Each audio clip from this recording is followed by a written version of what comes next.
आज हम स्टार्ट करेंगे chapter number 8 that is motivation and emotion. इसमें जो इम्पोर्टेंट की टर्म्स हैं जिनको हम इसमें पढ़ेंगे वो मैं एक दफ़ा आपको दिखा देती हूँ।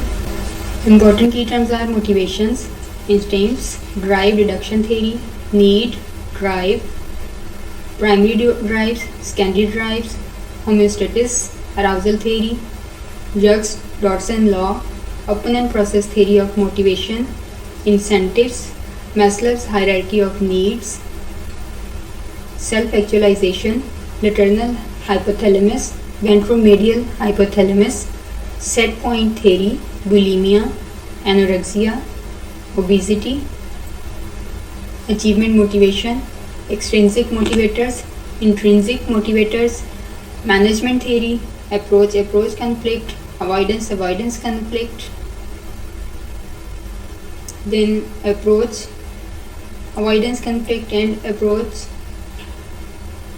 Okay, James Lange theory of emotions, Cannon-Bard theory of emotions, two-factor theory and general adaptation syndrome GAS.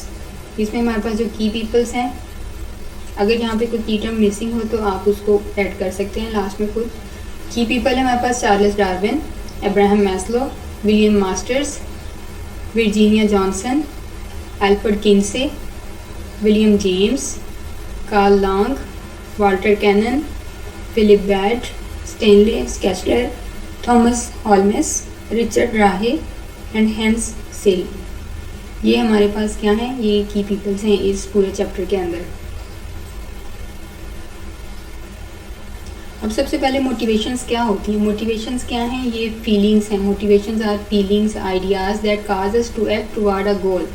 इन्हीं मोटिवेशंस, फीलिंग्स या आइडियाज़ की वजह से हम किसी भी गोल की तरफ एक्ट करते हैं। हम कोई गोल अचीव करना हो तो उसके लिए मोटिवेशन बहुत ज़्यादा ज़रूरी होती है। तो कुछ मोटिवेशंस होती हैं वो बहुत ऑब्वियस होती हैं, कॉन्शियस होती हैं, लेकिन जो काफ़ी ज़्यादा ऐसी भी होती हैं जो उनको हम कहते हैं कि वो मोर सब्टल होती हैं।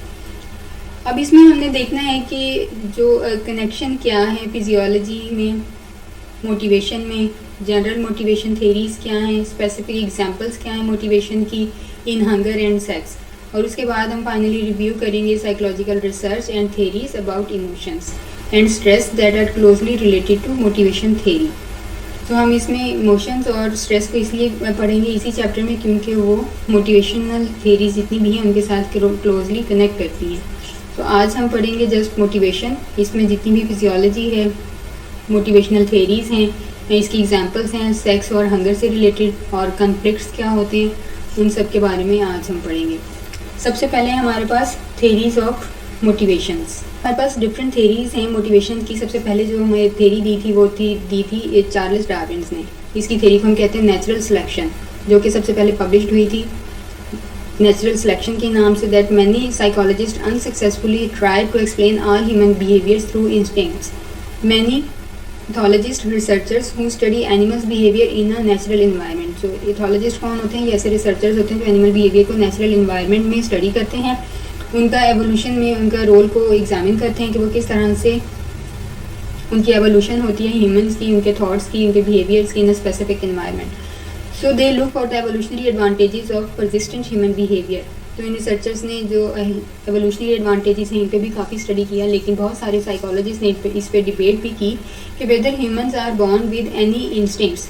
दे एग्री, ये उसे एग्री करते हैं that our behaviour is also motivated by other biological and psychological factors. कि इंटरनल इंस्टिंक्ट्स तो होती हैं कि हम उसमें सर्वाइव कर सकें या नेचुरल सिलेक्शन होती है हमारी, लेकिन इसके साथ साथ हमारे कुछ ऐसे बिहेवियर्स भी होती हैं जो मोटिवेट होते हैं बायोलॉजिकली, या फिर उसमें कुछ साइकोलॉजिकल फैक्टर्स भी इन्वॉल्व होते हैं। सो ये कंसेप्ट आने के बाद अब इस पर फर्दर काम होता है जिसको हम कहते हैं ड्राइव रिडक्शन थेरी।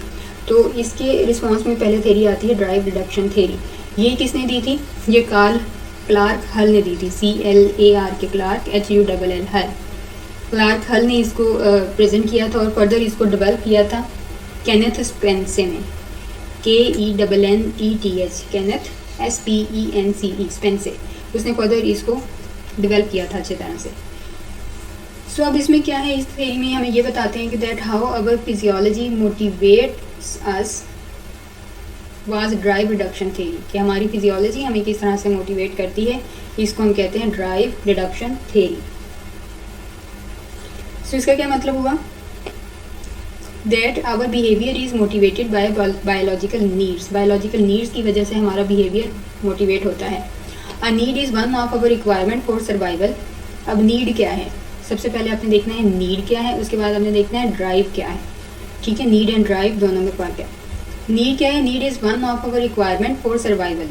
सर्वाइव करने के लिए हमारी एक रिक्वायरमेंट है कि हम सर्वाइव कर सकें, जैसे कि फूड, वाटर, शेल्टर, वार्मथ, ये सारी क्या हैं, नीड्स हैं। अब ड्राइव क्या है, ड्राइव जो प्रोड्यूस होती है ये हमारी नीड से आती है। Drive is our impulses to act in a way that satisfies this need. अब ये हमारी इंटरनल इम्पल्सेस होती हैं जो एक्ट करती हैं इन नीड्स को सेटिस्फाई करने के लिए। फॉर एग्जांपल, अगर आप देर से उठते हैं और आप ब्रेकफास्ट नहीं करते तो आपकी बॉडी को खाने की ज़रूरत होती है, दैट इज़ नॉट सेटिस्फाइड, क्योंकि जो ब्रेकफास्ट में आपको एक मील की ज़रूरत थी वो आपने नहीं लिया, बाकी बॉडी को ज़रूरत है, तो आपने इस नीड को सेटिस्फाई करने के लिए आपके अंदर एक ड्राइव क्रिएट होती है और उस ड्राइव को हम कहते हैं हंगर या थर्स्ट। ठीक है, so this need creates a drive. आपकी बॉडी को खाने की ज़रूरत है, उसको सेटिस्फाई करने के लिए आपके अंदर एक ड्राइव क्रिएट होती है जिसको हम कहते हैं हंगर या फिर thirst. And this drive causes you to get a candy bar from the vending machines in order to satisfy the need. अब अगर आपको भूख लगी है तो डेफिनेटली आप फ्रिज में जाएंगे, किचन में देखेंगे कि क्या चीज़ मिली है खाने के लिए, आप वो लेंगे और खाएंगे और उस नीड को फुलफिल करेंगे बाय फॉलोइंग योर ड्राइव। अब हमारी बॉडी क्या करती है, अवर बॉडी सीक्स होम्योस्टेसिस। हमारी बॉडी को एक इंटरनल स्टेट को बैलेंस रखना होता है, तो इस इंटरनल स्टेट को बैलेंस रखने के लिए जो टर्म हम यूज़ करते हैं उसे हम कहते हैं homeostasis. When we are out of homeostasis, जब हमारा ये इंटरनल स्टेट जो है बॉडी की वो बैलेंस नहीं होती, तो हमें नीड होती है कि एक ड्राइव क्रिएट हो। अब ये जो ड्राइव क्रिएट होती है ये दो तरह की होती हैं, एक होती है प्राइमरी ड्राइव और दूसरी होती है सेकेंडरी ड्राइव्स।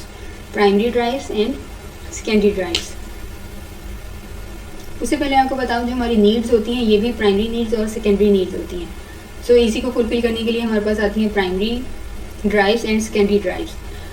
प्राइमरी नीड्स क्या होती हैं, जिसको प्राइमरी नीड्स को हम वाइसेरोजेनिक नीड्स भी कहते हैं, VISCERO वाइसेरोGENIC, वाइसेरोजेनिक नीड्स। इसी तरह सेकेंडरी नीड्स हैं, इनको हम साइकोजेनिक नीड्स भी कहते हैं, PSYCHO psycho, GENIC genic, psychogenic needs. Primary needs क्या होती हैं, ये नीड्स हमारी इंटरनल स्टेट से अराइज होती हैं और इसमें इन प्राइमरी नीड्स की हमारी बॉडी को ज़रूरत होती है, रिक्वायरमेंट होती है ताकि हम सर्वाइव कर सकें। सेकेंडरी नीड्स क्या होती हैं, ये इनडायरेक्टली अराइज होती हैं प्राइमरी नीड्स से ही। इसका कोई स्पेसिफिक बॉडी में कोई ओरिजिन नहीं होता है सेकेंडरी नीड्स का, और इन सेकेंडरी नीड्स का कंसर्न जो होता है वो इमोशनल सेटिस्फैक्शन से होता है। ठीक है, इमोशनल सेटिस्फैक्शन से। अब इन नीड्स के बाद हम देखते हैं कि प्राइमरी ड्राइव क्या होती है। Primary drives are biological needs, ये हमारी बायोलॉजिकल नीड्स हैं, जैसे कि थर्स्ट है, फूड है, वार्मथ है। इसी तरह सेकेंडरी ड्राइव है, ये क्या है, secondary drives are learned drives, ये ऐसी ड्राइव्स हैं जिनको हम लर्न करते हैं। For instance we learn that resources like money can get us food and water to satisfy our primary drives. अगर हमारे पास मनी होगी, पैसे होंगे, घर में खाना नहीं है, तो हम उन पैसों से जाके कुछ भी खाने की चीज़ खरीद के ला सकते हैं जिससे हम अपनी प्राइमरी ड्राइव्स को सेटिस्फाई कर सकें। सो that is these are the secondary drives. अब however drive reduction theory can not explain all our motivations. अब जो ड्राइव रिडक्शन थेरी तो है, लेकिन ये हमारी जितनी भी मोटिवेशंस हैं उन सबको एक्सप्लेन नहीं करती।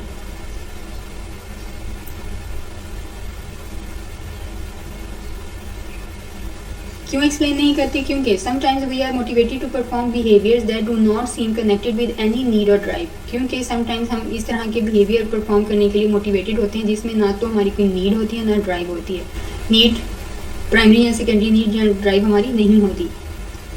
So one of for example, मुझे बाइक चलानी है, कहाँ पे, वो जो मौत का कुआं होता है उसके अंदर। अब इसकी ये सारी एक्टिविटीज़, क्योंकि बहुत काफ़ी सारी, ये काफ़ी रिस्की भी है और ये बायोलॉजिकल एक्सप्लेनेशन को वायलेट भी करती है इस तरह की मोटिवेशन। तो क्यों कोई चाहता है कि वो स्काई ड्राइविंग करे या फिर वो राइड करे रोलर कोस्टर में, तो ये सारी मोटिवेशंस कहाँ से आती हैं। ठीक है, तो अब ये जो हमारे पास ड्राइव रिडक्शन थेरी है, ड्राइव रिडक्शन थेरी ये इस फिनोमेना को भी यहाँ पे एक्सप्लेन नहीं करती कि ये वाली मोटिवेशंस कहाँ से आती हैं जहाँ पे हम रिस्की बिहेवियर्स में इन्वॉल्व हो जाते हैं। सो अब इसको एक्सप्लेन करती है एक और थेरी जिसको हम कहते हैं अराउजल थेरी। अब अराउजल थेरी क्या है, अराउजल थ्योरी सबसे पहले ये दी किसने थी? ये एक्सप्लेन की थी रॉबर्ट जॉब्स ने, ROBERT, रॉबर्ट YERKES, ठीक है।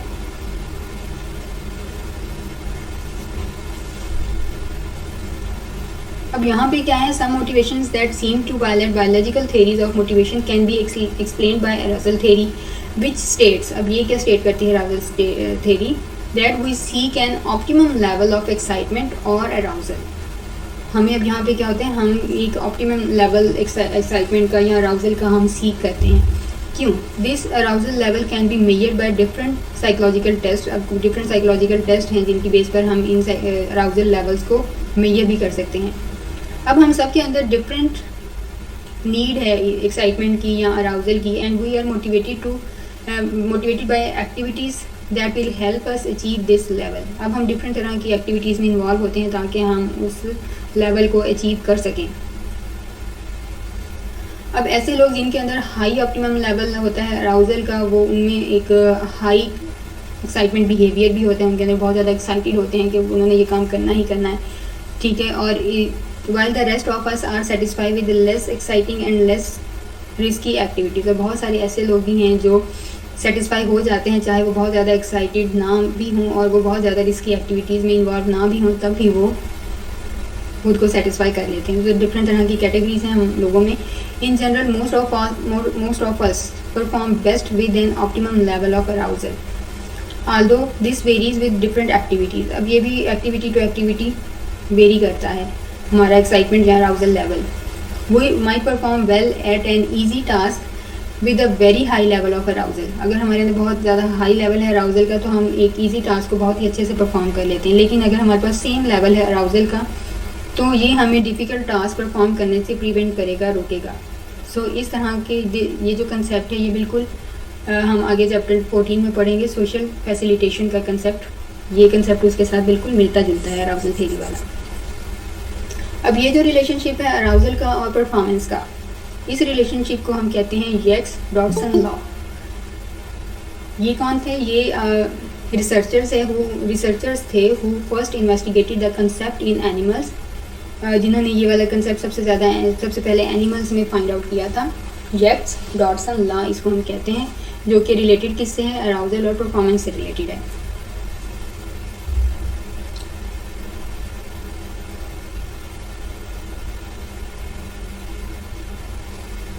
अभी इसके बाद एक और थ्योरी है जो कि मोटिवेशन से रिलेटेड है और बिल्कुल सिमिलर है अराउजल थ्योरी से। इसको हम कहते हैं open and process theory of motivation. Open and process theory of motivation. अब ये किसने प्रेजेंट की थी? ये एबर्ट हेरिंग ने 1800s में ये वाली थ्योरी दी थी, जिसको हम कहते हैं open and process theory of motivation. EWALD Ebert HERING herring. Ebert herring ने 1800s में ये थ्योरी दी थी। This theory is often use to explain addictive behaviours. अब ये जो थ्योरी है ये एडिक्टिव बिहेवियर्स को बेसिकली एक्सप्लेन करती है, जिसमें ये हमारी ह्यूमंस की, पीपल्स की डिफरेंट स्टेट्स होती हैं, नॉर्मल होती है या बेसलाइन होती है, उसको ये एक्सप्लेन कर रही है। नॉर्मल या बेसलाइन स्टेट एक ही बात है, नॉर्मल स्टेट या फिर baseline state. We might perform an act that moves us from the baseline state. हम समटाइम्स इस तरह से परफॉर्म करते हैं, ऐसे एक्ट करते हैं कि हम अपनी बेसलाइन या नॉर्मल स्टेट से थोड़े हट जाते हैं। जैसे कि स्मोकिंग है, हम सिगरेट स्मोक करते हैं, then these acts may be initially pleasurable. तो ये एक्ट शुरू में क्या लगेगा? थोड़ा प्लेयरेबल लगेगा, क्योंकि यहाँ पे निकोटीन आ रही है जो हमें क्योंकि ये एक स्टिमुलेंट है निकोटीन, तो इससे हमें बहुत अच्छा फील होगा, लाइक बस एवरीथिंग इज़ गुड। लेकिन ये थ्योरी ये भी बताती है we eventually feel an opponent process. अब क्या होता है कि अब हमने ये एक बेस लाइन से ज़रा हट के एक एक्ट किया जिससे हमें खुशी मिली, लेकिन इसके साथ साथ हमें ये थ्योरी ये बता रही है कि अब हम इसके साथ साथ एक ओपन एंड प्रोसेस भी बॉडी में होना शुरू हो जाता है। ओपन एंड प्रोसेस मतलब meaning a motivation to return to our base line. अब हम अपनी न्यूट्रल स्टेट या बेस लाइन स्टेट में अगर हम वापस आने की कोशिश करते हैं तो स्मोकर्स को क्या होगा? स्मोकर्स में tyre of the jittery feelings they get when smoking and try to reduce the number of cigarettes they smoke. But with physically addictive substance, we also experience withdrawal. अब जब ये सिगरेट छोड़ेंगे तो इनको वो नॉर्मल बेसलाइन वाली state तो इनको अब नहीं मिलने वाली, ठीक है। यहाँ भी रबिया क्या करेंगे कि या तो ये एडिक्टिव हो जाएंगे सिगरेट के, या फिर अगर ये छोड़ते हैं तो इनको विड्रॉल वाली सिम्टम्स आएंगे, जो हमने पीछे चैप्टर स्टेट में 5 में पढ़ी थी, स्टेट्स ऑफ कॉन्शियसनेस में, कि विड्रॉल क्या है। अब हमें क्या है कि अगर हम विड्रॉल करते हैं तो हमें बहुत डिस्कम्फर्ट फील होगा, और अब हम क्या करेंगे कि we state moves and withdrawal state moves us away from our natural base line. अब ये जो विड्रॉल है ये हमें नेचुरल बेस लाइन की तरफ तो नहीं लेके जा रही, लेकिन हमें उससे काफ़ी दूर कर देगी। सो अब कहाँ पे है कि अब जो स्मोकर का अपना सिस्टम है इंटरनल, अगर वो निकोटीन नहीं लेगा तो वो बहुत ज़्यादा अनकम्फर्टेबल फील करेगा। अब ये वाली स्टेट क्या प्रोड्यूस करेगी, क्रिएट करेगी, उस पर्सन को दोबारा से मोटिवेट करेगी to return to the base line state of feeling all right. अगर वो चाहता है कि वो बिल्कुल ठीक ठाक फील करे, ये विड्रॉल वाली सिम्टम्स ना आए, तो क्या करेगा, create a desire to smoke more cigarettes to return to a state of feeling normal. So that is the opponent process, कि हम वहाँ पे ओपन एंड प्रोसेस से अगर हमने चीज़ ली है, उससे हमें एक अच्छा फील हुआ है, लेकिन हम उसके साथ एडिक्टिव हो जाते हैं। लेकिन अगर हम छोड़ना चाहते हैं कि हम नॉर्मल स्टेट में वापस जाएं, छोड़ दी, लेकिन हम नॉर्मल स्टेट में वापस जाने के बजाय हमारे अंदर ऐसी डिज़ायर क्रिएट हो जाती है, हम अनकंफर्टेबल फील करते हैं उस चीज़ के बगैर, तो अब हमें नॉर्मल या बेस लाइन स्टेट में वापस पहुँचने के लिए सिगरेट को दोबारा से यूज़ करना होगा, दोबारा से स्मोक करना होगा। अब वो दोबारा स्मोक करेंगे तो ही उनको एक नॉर्मल स्टेट वाली फीलिंग आएगी। Without that they can't reach that state. So that is the open end process. काम उल्टा ही हो गया, छोड़ने के बजाय और बढ़ गया जी। अब यहाँ पर मैं आपको एक पिक्चर दिखाती हूँ जो हमारा बताते हैं जैक्स डॉटसन ने जो ला दिया था अराउजल थ्योरी का। यहाँ पे इन्होंने एक्स एक्सिस पे अराउजल है और वाई एक्सिस पे परफॉर्मेंस है। अराउजल लो से हाई की तरफ जा रही है और इसी तरह परफॉर्मेंस भी लो से हाई की तरफ। अगर हमारे अंदर अराउजल लेवल लो हो मोस्टली लोग जिनमें लो हो उनकी परफॉर्मेंस भी लो होती है। बहुत सारे लोग जिनमें अराउजल लेवल मीडियम होता है उनकी परफॉर्मेंस बहुत हाई होती है, पीक लेवल पे होती है। और ऐसे जिनका अराउजल लेवल बहुत ज़्यादा हाई होता है, समटाइम्स उनकी परफॉर्मेंस बहुत ज़्यादा लो होती है। तो that depends upon the activity, कि वो इस वक्त एक्टिविटी कौन सी करें, रिस्की है या नॉन रिस्की है। इसके बाद हमारे पास आती है जी इंसेंटिव थ्योरी। इंसेंटिव थ्योरी क्या है, ये भी क्लार्क हॉल ने दी थी। क्लार्क हॉल ने इंसेंटिव थ्योरी दी। इससे पहले क्लार्क हॉल ने कौन सी थ्योरी दी थी, ड्राइव रिडक्शन थ्योरी, जिसको फर्दर डेवलप किया था केनेथ स्पेंसर ने। लेकिन यहाँ पे इंसेंटिव थ्योरी भी क्लार्क हॉल ने दी है। अब ये इंसेंटिव थ्योरी क्या कहती है, sometimes behaviour is not pushed by a need. Sometimes हमारा जो बिहेवियर है वो किसी नीड की वजह से पुश नहीं होता, ये किसी डिज़ायर की वजह से पुश होता है। सो यहाँ पे इंसेंटिव्स क्या है, इंसेंटिव्स ऐसे स्टिमुलाई हैं that we are drawn to due to learning, जिनको हम लर्निंग की बेस पे ड्रॉ कर लेते हैं। For example we learn to associate some stimuli with rewards and others with punishment. कुछ स्टिमुलस ऐसे हैं जिनको हम लर्न करते हैं कि अगर ये स्टिमुलाई अगर हमें मिलता है तो हमें इससे रिवॉर्ड मिलेगा या पनिशमेंट मिलेगी। सो इस तरह की लर्निंग को हम कहते हैं इंसेंटिव्स, कि हम अपनी डिज़ायर्स की बेस पे किसी भी बिहेवियर की तरफ मूव होते हैं, ना कि अपनी इंटरनल नीड की वजह से।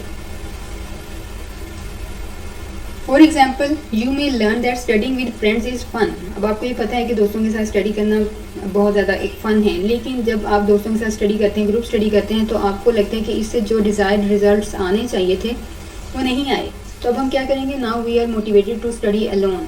अब हम अकेले ही बैठ के स्टडी करेंगे और हमें महसूस होगा कि अकेले पढ़ने से हमारे कंसेप्ट ज़्यादा अच्छे से क्लियर हो गए, हमने खुद से राइट किए, पॉइंट्स लिखे, तो हमारे टेस्ट में स्कोर भी ज़्यादा हाई आ गए।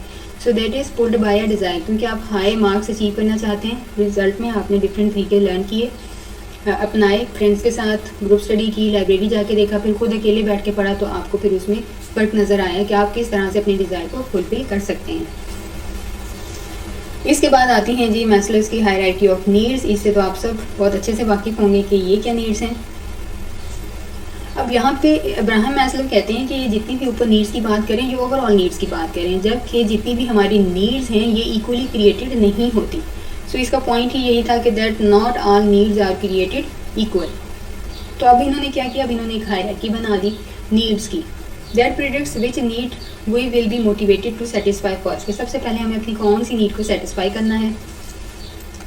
मैस्लो ने प्रिडिक्ट किया that we will act to satisfy biological needs like survival and safety. सबसे पहले तो हमें अपनी सर्वाइवल और सेफ्टी पे फोकस करना है। Maslow's hierarchy of needs, Maslow ने जो नीड्स की हायरार्की दी वो क्यों दी कि सारी नीड्स जो होती हैं वो इक्वली क्रिएटेड नहीं होती, स्टेप बाय स्टेप होती हैं। सबसे पहले जो हमारी नीड है जिसको हमने सेटिस्फाई करना है, जो सबसे बेसिक है, वो है बायोलॉजिकल नीड्स, जिसमें हम इनके बगैर हम ना तो सर्वाइव कर सकते हैं और ना ही हम उनके बगैर कुछ सेफ्टी प्रिकॉशंस के बगैर ना ही हम सेव रह सकते हैं। Then we will act to satisfy our emotional needs. इसके बाद हम अपनी इमोशनल नीड्स को सेटिस्फाई करते हैं, like love and self esteem. And सबसे लास्ट में फिर हमारे पास आता है जिसको हमने मेट करना है, that we will want to attain our life goals like satisfaction and self actualization. So ये हमारी जो नीड है ये सबसे लास्ट में आती है। तो सबसे पहले क्या आ गई, फिजियोलॉजिकल नीड्स। फिजियोलॉजिकल नीड्स में हमने क्या करना होता है, फिजियोलॉजिकल नीड्स में हमारे पास हमने अपनी ड्राइव्स को सेटिस्फाई करना होता है। ड्राइव्स क्या होती हैं हमने पहले देखा, जैसे कि हंगर है, थर्स्ट है या सेक्स है। तो these are the physiological needs. उसके बाद सेफ्टी नीड्स हैं जिसमें हमें सेफ फील हो, सिक्योर फील हो और हमें किसी किस्म का कोई खतरा महसूस ना हो, that is the safety needs. Second number पे आती हैं, हमने इनको फुलफिल करना है। देन थर्ड नंबर पे आती हैं बिलोंगिंगनेस एंड लव नीड्स। तो ये भी क्या होती हैं, इनको भी एक्सेप्ट करना है, that we are belonging to with someone who love us. तो इस तरह की हमारे पास थर्ड स्टेज है। फोर्थ में हमारे पास एस्टीम नीड्स आ जाती हैं जिसमें हम अचीव करते हैं और अप्रूवल गेन करते हैं और रिकग्निशन मिलती है हमें। So these are the esteem needs. And last में हमारे पास सेल्फ एक्चुअलाइजेशन नीड्स होती हैं जिसमें हम अपने यूनिक पोटेंशियल को फुलफिल करते हैं।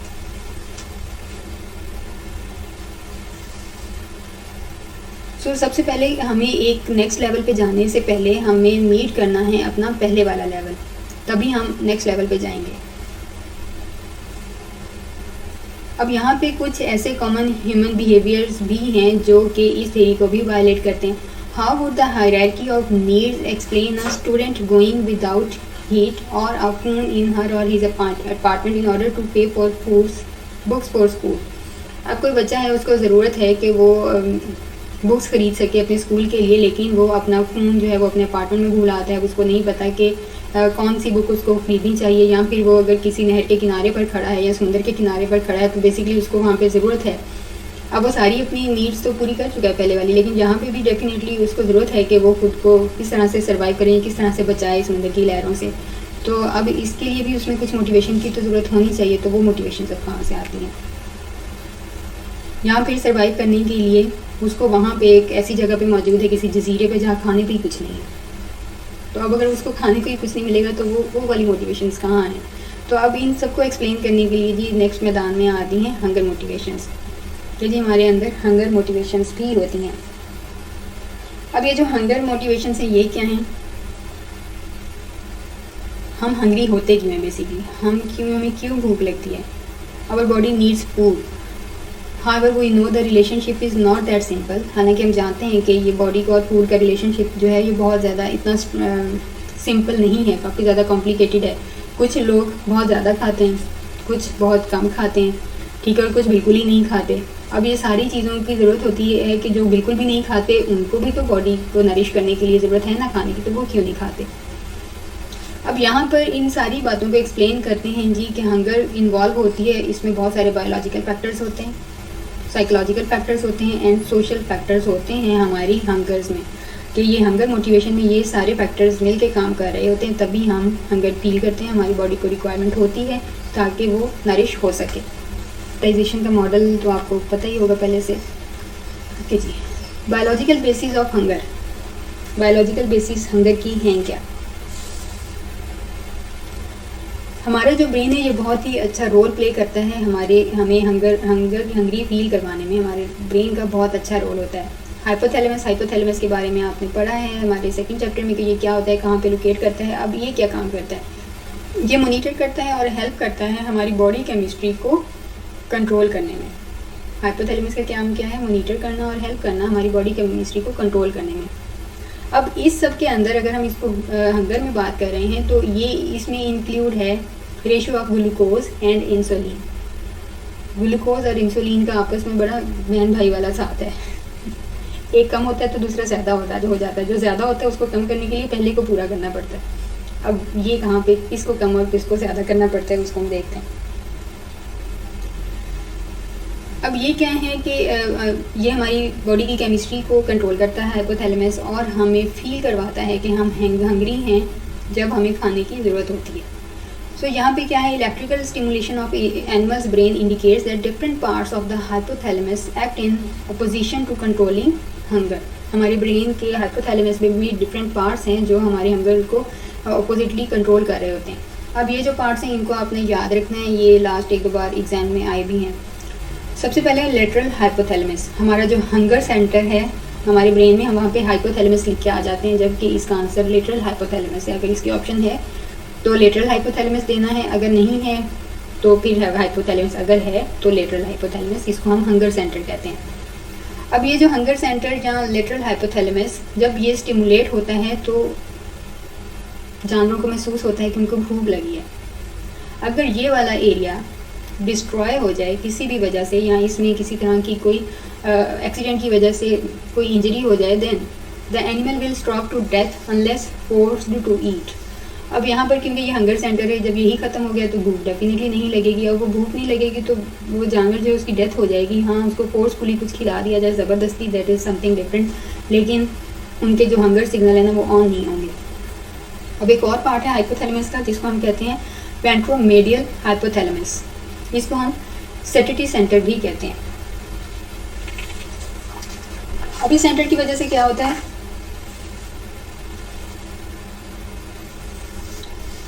It causes the animal to stop eating when it is stimulated. अब ये सेंटर है कि जब हमें भूख, हम कुछ खा रहे हैं और हमें हमारी जो नीड्स हैं वो फुलफिल हो गई हैं, तो ये वाला स्विच ऑन हो जाता है कि जी बस कर दें खाना, ठीक है, बहुत हो गया, पेट फुल हो गया। अब अगर यहाँ पर ये वाला एरिया भी डिस्ट्रॉय हो जाए तो अब यहाँ पे क्या करेंगे, एनिमल्स इतना खाएंगे कि उनका वेट बहुत ज़्यादा गेन हो जाएगा, लेकिन फिर भी उनको होगा कि हमें खाना खाना है, मतलब स्विच ऑफ ही नहीं हो रहा। पहले वाला डिस्ट्रॉय होगा तो स्विच ऑन नहीं होगा, जिसको हम लेटरल हाइपोथैलेमस कह रहे हैं। और वेंट्रोमेडियल हाइपोथैलेमस ये ऑन नहीं होगा तो जनाब खाना हम स्टॉप नहीं करेंगे। सो इसका ऑफ होना बड़ा ज़रूरी है, पहले का ऑन होना और इसका ऑफ होना, these are the on off switch of our brain. भूख लगती है तो लेटरल हाइपोथैलेमस जो हमारा हंगर सेंटर है वो उसका स्विच ऑन हो जाता है, और जब हमारा पेट फुल हो जाता है तो देन वेंट्रोमेडियल हाइपोथैलेमस, इसको हम सेटिटरी सेंटर भी कहते हैं, इसका स्विच ऑफ, इसका स्विच ऑन हो जाता है कि जी बस भूख जो है ना वो ख़त्म हो गई है। अब अगर ये हमारा हाइपोथैलेमस बिल्कुल नॉर्मली फंक्शनिंग कर रहा है तो ये दोनों एरियाज जो हैं वो एक दूसरे के ऑपोजिट काम करते हैं, एक ऑन होता है तो दूसरा ऑफ होता है, दूसरा ऑन होता है तो पहले वाला ऑफ हो जाता है। सो इससे हमें क्या पता लगता है कि इससे हमें हमारे थैलेमस हाइपोथैलेमस को सिग्नल्स मिल जाते हैं कि अब हमें खाना है या नहीं खाना है, और हमें अप्रोप्रिएट टाइमिंग्स भी हमारी इसके अकॉर्डिंग सेट हो जाती हैं। इसके बाद ये आती है हमारे पास सेट पॉइंट थ्योरी। अब ये सेट पॉइंट थ्योरी क्या है? सेट पॉइंट थ्योरी डिस्क्राइब करती है that how the hypothalamus might decide what impulses to send. अब हाइपोथैलेमस सेट पॉइंट थ्योरी बताती है कि कौन सी ये डिसाइड करती है कि हाइपोथैलेमस को कैसे सिग्नल सेंड करना है। अब यहाँ पे क्या कहते हैं कि दिस थ्योरी, अब ये थ्योरी का कहना ये है कि hypothalamus wants to maintain a certain optimum body weight. When we drop below what we weight, the hypothalamus tell us we should eat and lower our metabolic rate. अब ये metabolic rate क्या है? How quickly our body uses energy. The hypothalamus tells us to stop eating when that set point is reached and raises our metabolic rate to burn any excess food. Not all researchers agree that we have a set point for weight. अब यहाँ पे हमारे weight का कोई set point होता है, अब इस पे सारे researchers agree नहीं होते, क्योंकि they may point to psychological factors कि इसमें बायोलॉजिकल के अलावा कुछ साइकोलॉजिकल फैक्टर्स भी होते हैं, और कुछ हमारा बिलीव भी होता है that weight maintenance has more to do with learning and cognition than with the hypothalamus. कि अब ये जो साइकोलॉजिकल फैक्टर्स हैं या हमारा बिलीव है हमारे वेट को लेके, ये सारा कुछ हम कुछ लर्न भी कर रहे होते हैं, कुछ हमारी कोग्निशन भी होती हैं, सिर्फ हाइपोथैलेमस का सारा रोल नहीं होता। इसके अलावा brain monitors the level of insulin. हमारा ब्रेन जो है वो इंसुलिन के लेवल को भी मॉनिटर करता है। इंसुलिन कहाँ से रिलीज होती है? पैनक्रियाज से, या फिर हम कहते हैं लीवर से, release by the liver. And glucose क्या है? This balance also influences our perception of hunger. अब इन दोनों का क्या रिलेशन है, इसको हम देखते हैं, इंसुलिन का और ग्लूकोज का। तो यहाँ हमने देखा कि हाइपोथैलेमस क्या है, ये एक एरिया है जो हमारी फीडिंग को कंट्रोल करता है और ये डिमॉन्स्ट्रेट करता है कि अगर किसी एरिया में डिसफंक्शनिंग हो जाए या उसमें ऑपरेट करके उसको चेक किया तो फिर हमने वहाँ पे डिफरेंट तरह की एक्टिविटीज़ देखी कि कौन सा वेट्रोमेडिकल या लेटरनल हाइपोथैलेमस अगर डैमेज हो जाता है तो किस तरह के ईटिंग बिहेवियर्स नज़र आते हैं हमें।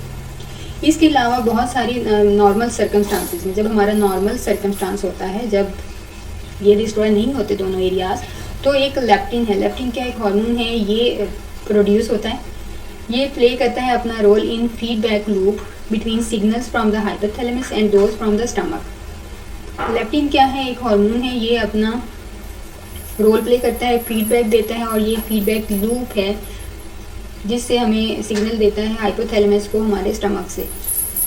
हमारा स्टमक अब एम्प्टी है, वो हाइपोथैलेमस से तो उसका सिग्नल भी तो जाना चाहिए ना। सो ये सिग्नल किससे जाता है, लेप्टिन से। Leptin is released in response to a buildup of fat cells when enough energy has been consumed. और ये लेप्टिन कब प्रोड्यूस होता है, जब हमारी बॉडी में फैट सेल्स एनफ प्रोड्यूस हो जाते हैं, एनफ एनर्जी आ जाती है, हमने कंज्यूम कर ली होती है। This signal is then interpreted by the satiety centre, जो हमारा सेटिटी सेंटर है जिसको हमने कहा वेंट्रोमेडियल सेंटर। तो ये सिग्नल वहाँ पर इंटरप्रेट होता है जो कि हाइपोथैलेमस में मौजूद है, and then working as a safety valve to decrease the feeling of hunger. तो अब ये सेफ्टी वाल्व की तरह जो लेप्टिन है वो अपना रोल प्ले करता है, यहाँ पे वेंट्रोमेडियल हाइपोथैलेमस अपना रोल प्ले करता है हंगर से रिलेटेड, बिल्कुल एक वाल्व की तरह। जिससे आपने गर्म पानी आपको चाहिए तो आप वाल्व ऑन कर देंगे, या अगर नहीं चाहिए तो आप ऑफ कर देंगे। तो बिल्कुल उसी तरह से ये काम कर रहा होता है। अब ये जो हमारा फीडबैक लूप है जो कंट्रोल कर रहा है हमारी ईटिंग को, ये भी ब्रेक डाउन हो जाता है अगर हमारा हाइपोथैलेमस डैमेज हो जाए तो। लेकिन जब हम इस एरिया का ऑपरेशन किया गया, but the operation of this mechanism rises the question of what is actually monitored and regulated in normal feeding behaviours. जब हमारा नॉर्मल फीडिंग बिहेवियर होता है तो क्या चीज़ हम उसको किस तरह से मॉनिटर करेंगे, या क्या चीज़ रेगुलेट होती है उस बिहेवियर में। तो अब हमारे पास यहाँ पर आता है कि ग्लूकोज और इंसुलिन का यहाँ पे बड़ा लिंक होता है। तो ब्लड ग्लूकोज ये क्या है, this idea forms the basis for the glucostatic hypothesis. अब ये ग्लूकोस्टेटिस हाइपोस्टेटिस को आपने याद करना है कि ये है क्या, ये है glucose is the primary fuel of the brain and most other organs. Glucose एक प्राइमरी फ्यूल है हमारे ब्रेन के लिए और बहुत सारे दूसरे ऑर्गन्स के लिए, कि इसके बगैर हम सर्वाइव नहीं कर सकते। Glucose is very important. और इंसुलिन क्या है, ये एक ऐसा हार्मोन है जो प्रोड्यूस होता है बाय पेनक्रियाज या फिर लीवर, ताकि वो ग्लूकोज को रेगुलेट कर सके। सो ये इन दोनों का ताल्लुक है। व्हेन इंसुलिन राइजेस, जब इंसुलिन राइज होता है तो ग्लूकोज डिक्रीज हो जाता है, ठीक है। इंसुलिन हाई होगा तो ग्लूकोज लो हो जाएगा। To restore glucostatic balance a person needs to eat something. अब हमें अपने ग्लूकोज लेवल को दोबारा से बैलेंस रखने के लिए हमें ज़रूरत होती है कि हम कुछ खाएं। अब जब हम कुछ खाएंगे, हमारा जो ग्लूकोज लेवल है वो पूरा होगा, तो इंसुलिन जो हमारे लीवर से रेगुलेट होना शुरू हो जाती है, बहुत ज़्यादा राइज हो जाती है, वो फिर नॉर्मल हो जाएगी। If cellular fuel gets low then it needs to be replenished. The glucostatic theory of energy regulation gains support from the finding that the hypothalamus has cells that detect glucose. अब hypothalamus में कुछ cells होते हैं जो इस glucose को detect करते हैं कि जी ग्लूकोज की ज़रूरत जो है वो ग्लूकोज अब काफ़ी अच्छा हमें मिल गया है, तो अब हमें खाना बंद कर देना चाहिए। तो ये डिफरेंट क्वेश्चंस उठते हैं कि जी कौन सा एरिया इसको कंट्रोल करे हमारे अंगर को, अगर ये डैमेज हो जाए तो फिर क्या है। अब इन दोनों स्टमक और ब्रेन को आपस में लिंक क्या करें, क्योंकि जो हम पढ़ रहे हैं एरियाज वो तो थैलेमस के हैं।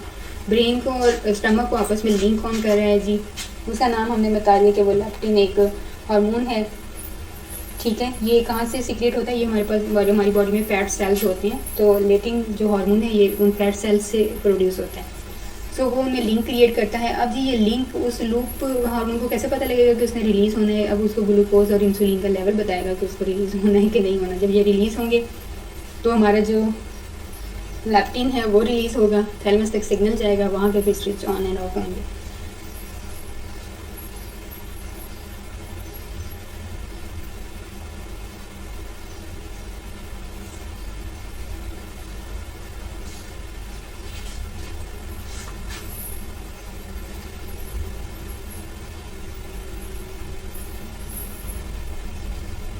अब इसके बाद हमारे पास एक और हाइपोथेसिस आता है जिसको हम कहते हैं लिपोस्टैटिक हाइपोथेसिस। पहले था ग्लूकोस्टैटिक हाइपोथेसिस, अब है लिपोस्टैटिक हाइपोथेसिस।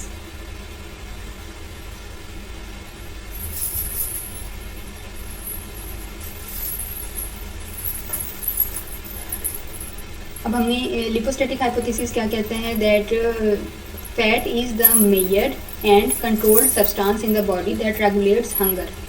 ये एक ऐसा सब्सटेंस है हमारी बॉडी में जो हंगर को रेगुलेट करता है और कंट्रोल करता है।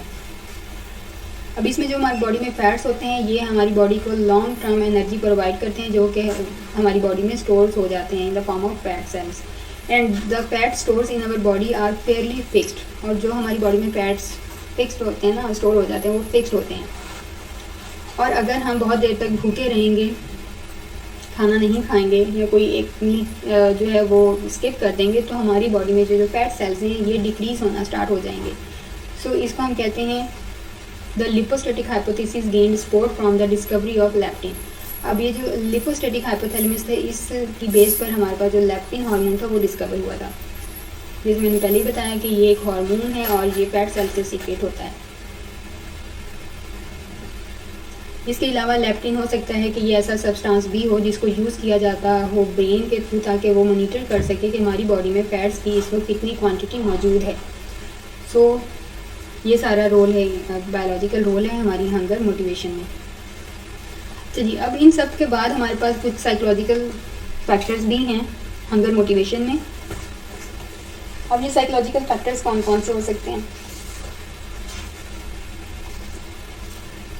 सबसे पहले तो है कि हमारे पास कुछ एक्सटर्नल क्यूज होते हैं और कुछ इंटरनल होते हैं। हम इसमें दो तरह की चीज़ें पढ़ेंगे और इसके लास्ट में हम एक देखेंगे ग्रासिया इफेक्ट, जिसको हमने लास्ट भी चैप्टर में पढ़ा था कि ये क्या होता है। अब साइकोलॉजिकल फैक्टर्स कहते हैं कि हमारी जो फिजियोलॉजी के अलावा हमारे पास कुछ रीजंस भी होती हैं जिसकी वजह से हम भी फील करते हैं और हमारे ब्रेन को इसमें हमारी जो ब्रेन की केमिस्ट्री है इसका बहुत कम रोल होता है इसमें क्या है कि कौन सी रीजंस हैं जिसकी वजह से हम फील करते हैं, वो उसको कह रहे हैं कि इसमें कुछ हैं जिसको हम एक्सटर्नल्स कहते हैं। लाइक हम खाने के लिए ज़्यादा मोटिवेटेड होते हैं जब हमें एक्सटर्नल फूड के क्यूज़ मिलते हैं, सच एज अट्रैक्टिवनेस। खाना देखने में बहुत ज़्यादा अट्रैक्टिव लग रहा है तो आपने खा लिया, या फिर खाना अवेलेबल है तो खा लेते हैं, बाद में ख़त्म हो जाएगा। तो these are the external cues. Internals क्या हैं कि यहाँ पे किसी कोई खाना मौजूद है या नहीं है, यहाँ पर आप उससे मोटिवेट नहीं होते, वो आपके लिए इतना इफेक्टिव नहीं होता कि खाना मौजूद है या अट्रैक्ट कर रहा है, उसकी प्रेजेंटेशन क्या है वो आपको अट्रैक्ट नहीं करती। लेकिन आप जो आपके इंटरनल हंगर क्यूज़ हैं कि आपको भूख फील होगी तो आप खा लेंगे, otherwise you will not eat. तो ये हमारे इंटरनल और एक्सटर्नल क्यूज़ होते हैं जो इसको साइकोलॉजिकल फैक्टर्स एक्सप्लेन करते हैं कि हम क्यों मोटिवेटेड होते हैं खाने के लिए। अब यहाँ पे हर कोई इन दोनों तरह के क्यूज़ पे या तो बहुत ज़्यादा अच्छा रिस्पॉन्ड करता है या फिर कम रिस्पॉन्ड करता है। सो ये सारा कुछ जो है ये मैटर करता है कि हमने उन फैक्टर्स को किस तरह से लर्न किया हुआ है।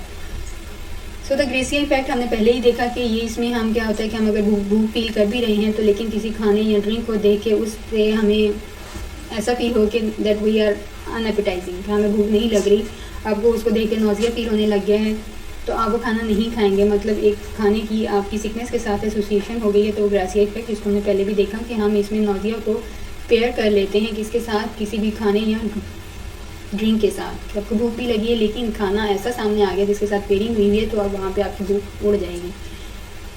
इसके बाद ही हमारे पास थर्ड आते हैं सोशल फैक्टर्स। सोशल फैक्टर्स क्या कहते हैं कि हमारा कल्चर और बैकग्राउंड होता है ना, ये भी हमारे फूड की प्रेफरेंस में बहुत ज़्यादा इफेक्ट करता है। हम किस तरह के इन्वायरमेंट में पले बढ़े हैं, वहाँ पे किस तरह का खाना खाया जाता है, कौन सी चीज़ है जिसको देख के आपको ज़्यादा भूख लग जाती है। सो ये सारी चीज़ें क्या आती हैं, कल्चरल एंड बैकग्राउंड इफेक्ट में आता है। फॉर एग्जाम्पल प्रेगनेंसी में भी होता है, बिल्कुल होता है ग्रेसिया इफेक्ट, बल्कि समटाइम्स तो किसी चीज़ के साथ इतनी स्ट्रॉन्ग एसोसिएशन हो जाती है। लेकिन ये ग्रेसिया इफेक्ट नहीं कह सकते हम उसको, क्योंकि वो तो नेचुरली हो रहा होता है। हम कोई चीज़ खाते हैं तो उसके बाद हमें वो खाने को दिल नहीं करता, वोमिटिंग हो जाती है, वो that is a natural thing ना। ग्रेसिया इफेक्ट में है कि हमने पेयरिंग कर दी है, चाहे वो उसकी वजह से, खाने की वजह से आपको सिकनेस हुई या नहीं हुई, लेकिन आपने एसोसिएट कर दिया वो चीज़ उसके साथ। और प्रेगनेंसी में ये 3 मंथ्स तक ड्यूरेशन रहता है कि हमें खाने के साथ हम खाना खाते हैं तो हमें फ़ौरन से वॉमिट आ जाती है। लेकिन जैसे ही हमारा थर्ड या सेकंड ट्राइमेस्टर का मिड आता है ना, तो थर्ड स्टार्ट हो जाए तो हम ऑलमोस्ट सारी ही चीज़ें खाना शुरू कर देते हैं। ये इफेक्ट ख़त्म हो जाता है। जो कि ग्रेसिया में ये बहुत लॉन्ग टर्म तक चलता है कि अब जब तक आप उसको अनलर्न नहीं करेंगे, उसकी अनकंडीशनिंग नहीं होगी, वो चलता रहेगा। जब प्रेगनेंसी में ऐसी अनकंडीशनिंग वाली कोई बात होती नहीं है। सो यहाँ पे ये क्या है, कल्चर एंड बैकग्राउंड इफेक्ट होता है कि अगर हम पंजाबी हैं तो डेफिनेटली हमें साग बहुत अच्छा लगेगा। अगर हम फास्ट फूड के बहुत ज़्यादा शौकीन हैं तो वहाँ पे अब हमें क्या होगा कि हमारे कल्चर में या हमारे घर में फैमिली में फ़ास्ट फूड बहुत ज़्यादा खाया जाता है। तो आप कहीं भी फास्ट फूड देखेंगे तो आपको भूख लग जाएगी और आपको उसकी क्रेविंग होती है। किसी और जगह चले जाएं और वो चीज़ अवेलेबल ना हो तो आपको उस चीज़ की क्रेविंग होती है कि प्लीज़ कहीं से कोई ला दे मुझे, वरना मैं तो पता नहीं मेरे साथ क्या हो जाएगा। तो जब तक आप उसे खाएँगे नहीं वो क्रेविंग ख़त्म नहीं होती। अच्छा जी, अब ये सारे तो हो गए हंगर से रिलेटेड कि किस तरह से हमारी हंगर मोटिवेट होती है। अब ये हंगर तो मोटिवेट हो गई, अब इसके साथ ईटिंग डिसऑर्डर्स भी होते हैं। अब ये जो हमारी हंगर मोटिवेशन है इसके साथ बहुत ही इम्पॉर्टेंट प्रैक्टिकल एप्लीकेशंस भी हैं कि हमारे जिनको हम कहते हैं ईटिंग डिसऑर्डर्स। और इसके लिए हम डिफरेंट ट्रीटमेंट्स भी यूज़ करते हैं ताकि हम हंगर और ईटिंग का जो आपस में रिलेशन है उसको ट्रीट कर सकें और उसके जो हार्मफुल ईटिंग पैटर्न्स हैं उनको कंट्रोल कर सकें। वो कौन कौन से ईटिंग पैटर्न्स हैं? तो सबसे जो मोस्ट कॉमन है वो हैं three most common eating disorders. तो सबसे पहले आ जाता है जी बुलिमिया नर्वोसा, फिर एनोरेक्सिया नर्वोसा और लास्ट में आता है जी ओबेसिटी। बुलिमिया नर्वोसा में क्या आता है जी, बुलिमिक जो होते हैं इनमें दो तरह की आपको पेयरिंग मिलती है। बुलिमिया में बिंगिंग एंड पर्गिंग। मतलब सबसे पहले आप एक लार्ज अमाउंट खाने की खा लेते हैं बहुत ही शॉर्ट टाइम में, छोटा सा टाइम है और ज़्यादा खा लिया और उसके बाद आप उसको वोमिट करके निकाल देते हैं। जब वोमिट करके निकालते हैं दैट इज़ पर्गिंग, और जो लार्ज अमाउंट लेते हैं in a short period of time that is bingeing. तो bingeing and purging are associated with bulimia nervosa.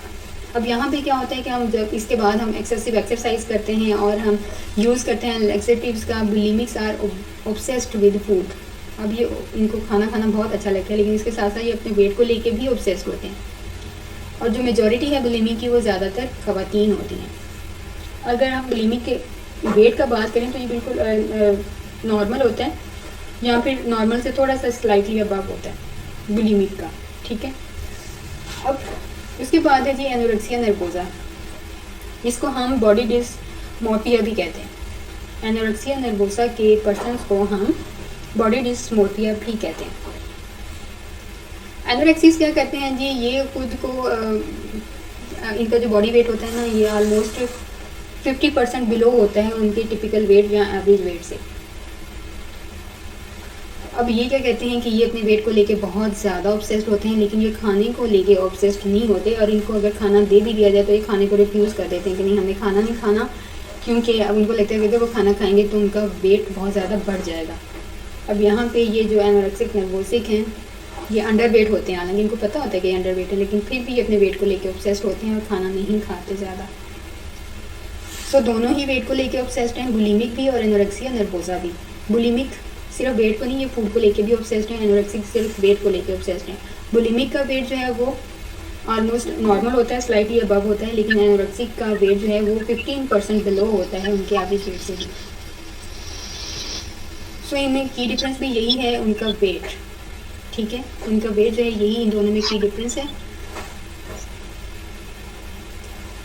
Who suffer from both disorders tend to be obsessed with food and some anorexics even bing and perk. However, कुछ एनोरेक्सिक्स भी ऐसे होते हैं जो Bing and Perk करते हैं लेकिन ज़्यादातर वो आपको बुलिमिया नर्वोसा में ही नज़र आएगा।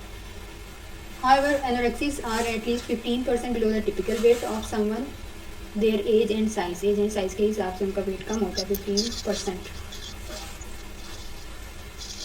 और बुलिमिक का वेट जो होता है वो एवरेज होता है या फिर थोड़ा सा इवन स्लाइटली अबव होता है। देखिए यहाँ नोट्स बनाते हुए 20 हो गया, ओबेसिटी में आपको ऐसे ही बता देती हूँ। आप सबको वैसे भी पता होगा कि इसमें जो हमारा BMI है, बॉडी मास इंडेक्स, वो 30 से ज़्यादा होता है। इसमें एक रिसर्च के अकॉर्डिंग 35% अमेरिकन ओवरवेट है, और अगर हम इसको फर्दर क्लासीफाई करें तो 35% अमेरिकन एडल्ट्स और 17% American childrens are obese according to the fact of research. अब यहाँ पे ओबेसिटी में क्या होता है कि ऐसे लोग जो उनका बहुत ज़्यादा ओवर वेट हो जाते हैं उनको हम डायग्नोज करते हैं कि वो ओबीस हैं और उनका वेट जो होता है ऑलमोस्ट 100 पाउंड से ज़्यादा होता है। और इनका जो ओवर वेट होता है ना, इनको थ्रेटन भी किया जाता है कि इससे इनको हेल्थ इश्यूज़ भी हो सकते हैं।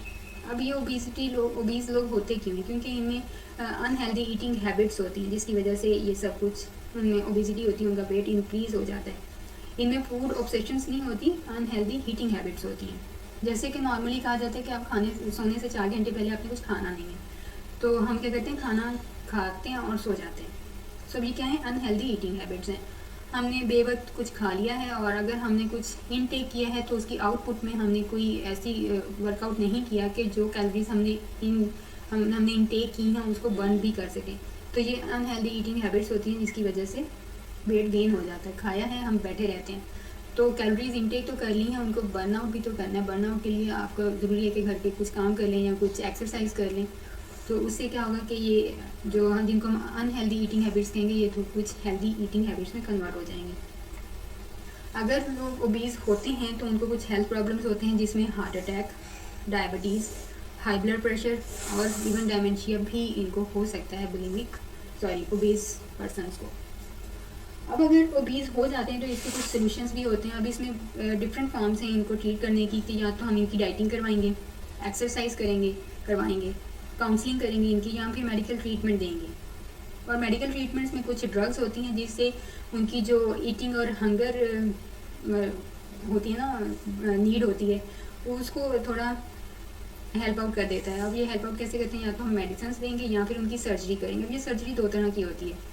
पहली सर्जरी में क्या होता है कि रिस्ट्रक्शन द स्टमक, कि हम स्टमक को रिस्ट्रक्ट कर देंगे या फिर इंटेस्टाइन को हम रिड्यूस कर देंगे। अब ये दोनों काम क्यों करेंगे, ताकि जो फूड की फिजिकल स्पेस है उनके स्टमक में बंधी हुई है या इंटेस्टाइन्स में, उस स्पेस को हम कम कर सकें। तो ये सर्जरी बेसिकली इसलिए की जाती है।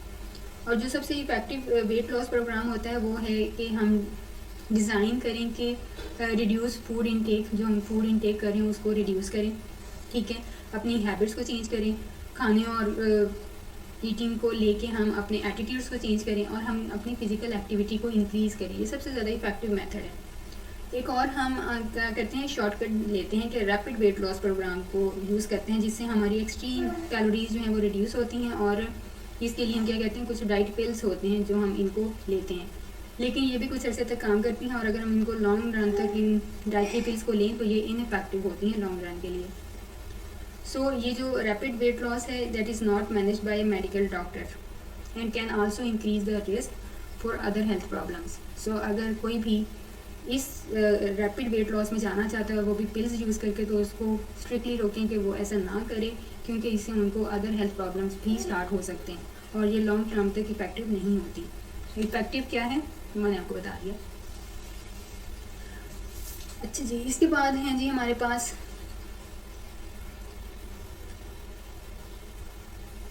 Sexual motivation. हंगर के बाद आ जाती हैं जी सेक्सुअल मोटिवेशन। अब यहाँ पे सेक्सुअल मोटिवेशंस क्या हैं,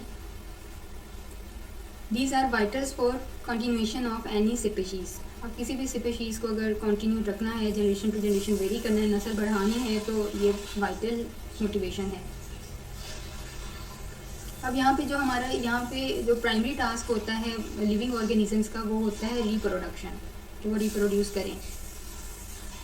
अब क्योंकि हमारे ह्यूमंस जो हैं, ये जो कॉम्प्लेक्स लिविंग ऑर्गेनिजम्स हैं उनमें से एक हमारा ह्यूमंस भी हैं। Our sexual motivations are correspondingly complex. इसी तरह हमारी जो सेक्सुअल मोटिवेशंस हैं वो भी काफ़ी कॉम्प्लेक्स हैं। जैसे हंगर और सेक्स इज़ मोटिवेटेड, जैसे हंगर और सेक्स है ये मोटिवेटेड होती है बायोलॉजिकल एंड साइकोलॉजिकल फैक्टर से, इसी तरह हमारी सेक्सुअल मोटिवेशन भी इन फैक्टर से इन्फ्लुएंस होती है या मोटिवेट होती है।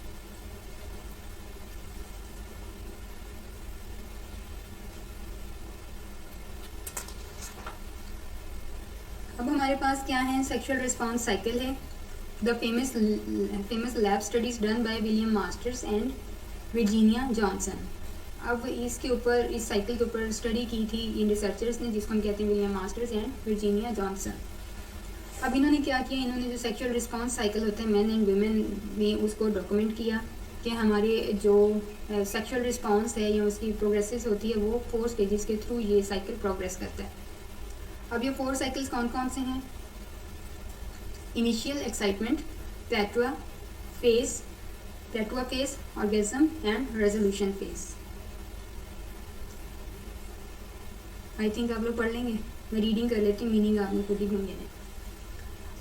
Genital areas become engorged with blood, penis becomes erect, clitoris swells, respiration and heart rate increases. So first stage में आपके respiration and heart rate भी increase हो जाता है। प्लेटो फेज में क्या होता है, respiration and heart continue at an elevated level, genitals secrete fluids in preparation for coitus. उसके बाद है जी third stage orgasm, rhythmic genital contractions that may help conception, respiration and heart rate increases further. Males ejaculate, often accompanied by a pleasurable euphoria. And then the last stage is resolution phase. Respiration and heart rate return to normal resting state. Men experience a refractory period. Refractory period क्या है? A time period that must elapse before another orgasm. मतलब एक orgasm में दोबारा third stage में जाने से पहले यहाँ पर एक थोड़ा सा रेस्टिंग पीरियड चाहिए होता है। However, women do not have a similar refractory period. Women's में ये वाला रिफ्रैक्टिव पीरियड सिमिलर नहीं होता है कि उनको भी थोड़ा पास चाहिए, यहाँ रिफ्रैक्टिव पीरियड की उनको ज़रूरत होती है because they can repeat the cycle immediately. अब इनमें ये सारा साइकिल जो है इमीडिएटली रिपीट हो जाता है।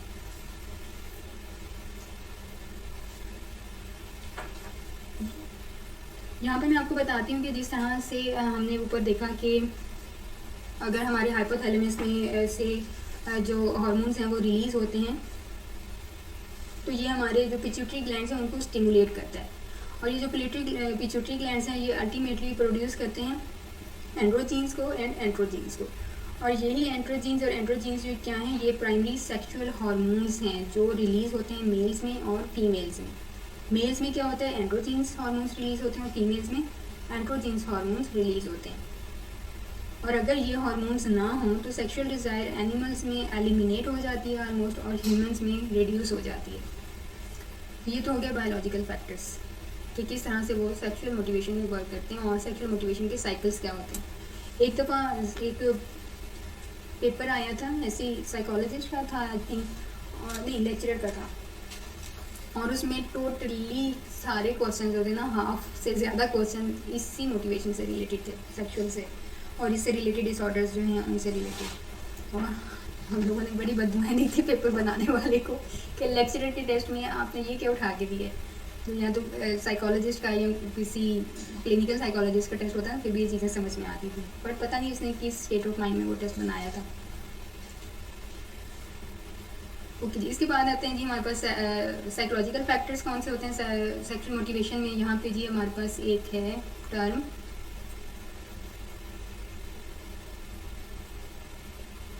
ये इरोटिक मटेरियल। अब ये इरोटिक मटेरियल क्या होता है कि अगर हमें कुछ ऐसा बायोलॉजिकल सोर्स के अलावा हमारी सेक्सुअल डिज़ायर जो है उस वक्त सामने आती है, जब उस वक्त भी होती है डिज़ायर, उस वक्त भी होती है जब हमारे जो कैपेबिलिटी है सेक्स की वो लॉस भी हो जाती है, तब भी हमारे अंदर सेक्सुअल डिज़ायर होती है। अब ऐसा क्यों है कि किसी भी एक्सीडेंट की वजह से वो उनकी एबिलिटी जो है वो सेक्स की एक्सीडेंट की वजह से वो ख़त्म हुई है, लेकिन सेक्सुअल डिज़ायर है वो उसकी रीज़न क्या है, इरोटिक मटेरियल। इरोटिक मटेरियल हमें किसी से प्यार है, मोहब्बत है, या जिनसी लगाव है, date can inspire sexual feelings. तो ये क्या होता है, ये हमारी सेक्सुअल फीलिंग्स को इंस्पायर करता है। और physiological response in man and women including elevated levels of hormones. अब यहाँ पे क्या होता है कि जब ये फीलिंग्स जो हैं वो अराउज होती हैं तो हमारा फिजियोलॉजिकल भी हमारे अंदर रिस्पॉन्स आता है। जो मैंने ऊपर आपको हार्मोन्स बताए वो हार्मोन्स जो हैं उनका लेवल एलिवेट होना स्टार्ट हो जाता है। सो अब ये जो इंटरेक्शन है हमारी फिजियोलॉजी का और साइकोलॉजी का, इससे बहुत सारे नंबर्स हैं जिसके थ्रू सेक्सुअल डिज़ायर जो हैं वो हमारी सोसाइटी में या हम खुद में हमें देखने में मिलती हैं। सो ये दोनों का ताल्लुक है जी साइकोलॉजिकली। आप किसी को ऐसा देखते हैं जिसके साथ जिनसी लगाव है, प्यार है, मोहब्बत है, उसको देखने के बाद फिजियोलॉजिकल अराउजल होता है, और ये हमारे जो साइकोलॉजिकल फैक्टर्स हैं ये इन दोनों का रिलेशनशिप इस तरह से डिमॉन्स्ट्रेट करते हैं। अब ये सेक्स ड्राइव क्या होती है? सेक्स ड्राइव क्या होती है? ये स्ट्रेंथ होती है, strength of one's motivation to engage in sexual behaviour, that is a sex drive. Need तो हमने देखा कि नीड क्या है, ठीक है कि हमें ज़रूरत है कि हम रिप्रोड्यूस कर सकें, ये वाइटल है हमारे अपने लिए। लेकिन सेक्स ड्राइव, जैसे हमने नीड एंड ड्राइव का आपस में लिंक पढ़ते आ रही, इसी तरह सेक्स ड्राइव भी होती है, दैट इज़ मैं दोबारा से रिपीट कर देती हूँ, strength of one's motivation to engage in sexual behaviour. उसके बाद आता है जी सेक्सुअल ओरिएंटेशन। सेक्सुअल ओरिएंटेशन क्या है? जैसे sexual motivation and behaviour are strongly influenced by a person sexual orientation. अब हमारी जो मोटिवेशन होती है या हमारा बिहेवियर होता है, ये हमारी जो ओरिएंटेशन होती है ना, सेक्सुअल ओरिएंटेशन, इससे बहुत स्ट्रांगली इन्फ्लुएंस होता है हमारी मोटिवेशन और हमारा सेक्सुअल बिहेवियर। अब यहाँ पे जो सेक्सुअल ओरिएंटेशन होती है ये डिस्क्राइब करती है for example a person's level of romantic and erotic attraction to members of same sex. अब ये सेक्सुअल ओरिएंटेशन जो होती है ये डिफरेंट तरह की रोमांटिक या इरोटिक अट्रैक्शन होती है मेंबर्स की, उसको लेके ये सेक्सुअल ओरिएंटेशन होती है। अब ये डिफरेंट तरह की होती है। अगर सेम सेक्स के साथ है तो उसे हम होमोसेक्सुअल कहते हैं, इन टर्म्स को याद रखते हैं। सेम सेक्स के साथ है तो होमोसेक्सुअल, ऑपोजिट सेक्स के साथ है तो हेट्रोसेक्सुअल, बोथ सेक्सेस हैं मेल्स एंड फीमेल्स दोनों, तो इसे हम बाइसेक्सुअल कहते हैं।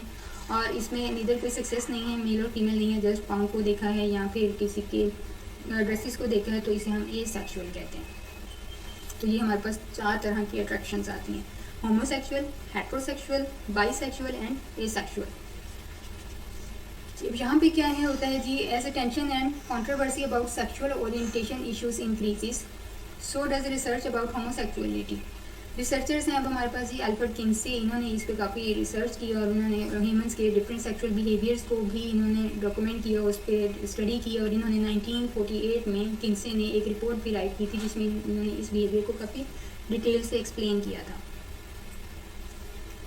अब ये सारी स्टडीज़ क्या हैं कि ये जो हमारी होमोसेक्सुअलिटी होती है ये किसी ट्रॉमेटिक चाइल्डहुड एक्सपीरियंस के साथ ये रिलेट नहीं करती, इसमें कोई पेरेंटिंग स्टाइल का रोल नहीं होता, क्वालिटी ऑफ रिलेशनशिप या पेरेंट्स का कोई रोल नहीं होता, इसमें मैस्कुलिनिटी या फेमिनिटी का कोई रोल नहीं होता। अगर हम चाहे हमारे पेरेंट्स हेट्रोसेक्सुअल हैं या होमोसेक्सुअल पेरेंट्स हैं, उसका भी इससे कोई ताल्लुक या लेना देना नहीं होता। अब ये कहते हैं कि यहाँ पर जो कुछ रिसर्चर्स का ये कहना है कि यहाँ पर कुछ इन्वायरमेंटल इन्फ्लुएंस होते हैं जो हमारी सेक्सुअल ओरिएंटेशन को इन्फ्लुएंस करते हैं, लेकिन ये कौन से फैक्टर्स होते हैं इनको अभी तक आइडेंटिफाई नहीं किया गया।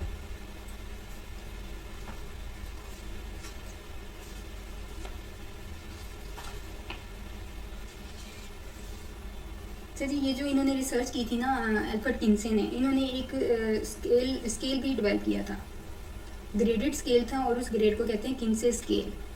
किंसे स्केल KINSEY इसी के नाम से है किंसे स्केल। और इस स्केल से ये स्केल क्या डिफाइन करता है? पर्सन्स की सेक्सुअलिटी को। This scale defines a persons sexuality. Persons की सेक्सुअलिटी को डिफाइन करता है कि पीपल जो हैं वो वेयर पार्टिसिपेटिंग इन, उन्होंने कहाँ पे पार्टिसिपेट किया, हाउ ऑफन, कैसे किया, कितनी बार किया, विद होम किसके साथ किया, एंड एट व्हाट एज, और किस एज में किया। तो ये सारा जो है ये स्केल जो है वो आइडेंटिफाई करता है।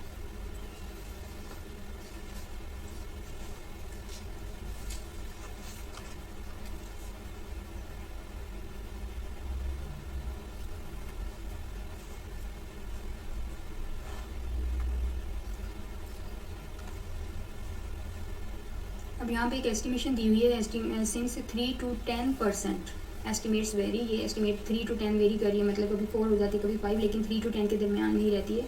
द पॉपुलेशन जो हमारी वर्ल्ड वाइड पॉपुलेशन है उसमें से 3 to 10% ऑलमोस्ट होमोसेक्सुअल है। और ये जो एरिया है रिसर्च का, इस पर कॉन्टीन्यूस अभी तक रिसर्चेस जारी हैं, और देखते हैं कि सेक्सुअल ओरिएंटेशन की क्या क्या रीजंस हैं, और जब रिसर्चेस होंगी तभी ये अच्छे से और ज़्यादा क्लियर होगा। इसके बाद आते हैं जी हमारे पास सोशल मोटिवेशन। सोशल मोटिवेशन क्या है? What motivates the more complicated behaviour. अब ऐसी क्या चीज़ें हैं, कौन से मोटिवेशंस है जिससे हमारे कॉम्प्लिकेटेड बिहेवियर्स भी मोटिवेट होते हैं। फॉर एग्जांपल, आपको अप्लाइड साइकोलॉजी का आप एग्ज़ाम दे रहे हैं। अब क्या है यहाँ पे, your attitudes and goals, the society you live in and the people you are surround yourself with also effect what you are motivated to do. अब हम एग्ज़ाम को लेके हम किस तरह से वर्क कर रहे हैं, उसमें जिस सोसाइटी में रह रहे हैं, हमारे आसपास किस तरह के लोग हैं, उस एग्ज़ाम के रिज़ल्ट को लेके हमारा एटीट्यूड क्या है, या उस एग्ज़ाम के बाद हमारे गोल्स क्या हैं, तो ये सारी चीज़ें भी तो मोटिवेट कर रही होती हैं ना। अब ये क्या चीज़ें, अब यहाँ पे वो कहते हैं जी सोशल मोटिवेशन बड़ी ज़रूरत है कि हम जिस सोसाइटी में रहते हैं, जिन लोगों के दरमियान में रहते हैं, ये सारी चीज़ें भी हमें इफेक्ट कर रही होती हैं ताकि हम अपने गोल को अचीव कर सकें और हमारे एटीट्यूड भी उसके अकॉर्डिंगली डेवलप हो जाते हैं। सो अब इसी के अंदर आती है जी अचीवमेंट थ्योरी। अब आपने उस गोल को अचीव कैसे करना है जी सोशली एक सर्कमस्टांस में रहते हुए। So achievement motivation is one theory that tries to explain the motivations behind these more complex behaviors.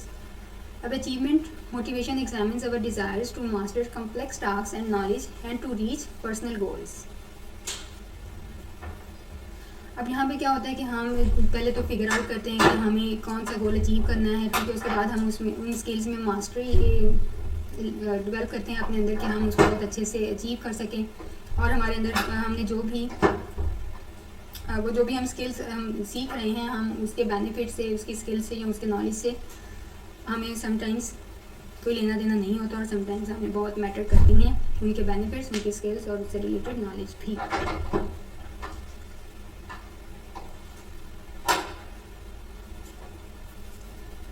अब स्टडीज़ से, बहुत सारी स्टडीज़ से रिसर्च करने के बाद हमें ये पता लगता है कि कुछ पीपल जो हैं उनमें बहुत ही हाई अचीवमेंट मोटिवेशन होती है और and consistently feel motivated to challenge themselves and more than do other people. वो खुद को ही चैलेंज करते रहते हैं ताकि वो मोटिवेटेड रहें।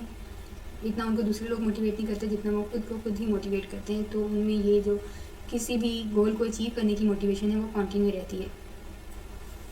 समटाइम्स हम बहुत ही हायर अचीवमेंट जो है वो अपने लिए सेट कर लेते हैं ताकि हम ग्रेटर चैलेंजेस को एक्सेप्ट कर सकें और अपने गोल को अचीव कर सकें। अब यहाँ पर ओबियसली ये जो मोटिवेशन है ये from person to person vary नहीं करती। ये वेरी कैसे करती है? एक्टिविटी टू एक्टिविटी, कि हम एक्चुअली काम कौन सा कर रहे हैं जिसकी वजह से हमारे अंदर ये अचीवमेंट मोटिवेशन डेवलप हो रही है। बहुत सारे लोग हमारी अपनी लाइफ के डिफरेंट एस्पेक्ट्स में मोटिवेटेड होते हैं ताकि वो उसको अचीव कर सकें। कुछ का गोल होता है कि उनको अपना करियर सेट करना है, कुछ का गोल होता है कि उन्हें स्टडी में बहुत हाईएस्ट ग्रेड लेने हैं, 4 GPA लेनी है, कुछ का गोल होता है जी हमें 4-5 बच्चे पैदा करने हैं, कुछ का गोल होता है जी कि ये जो बच्चे हैं इनकी ब्रॉडअप ऐसे करना है कि ये इस लेवल को अचीव कर सकें। तो ये हर पर्सन के डिफरेंट इंटरेस्ट होते हैं और वो उसके अकॉर्डिंगली काम कर रहे होते हैं।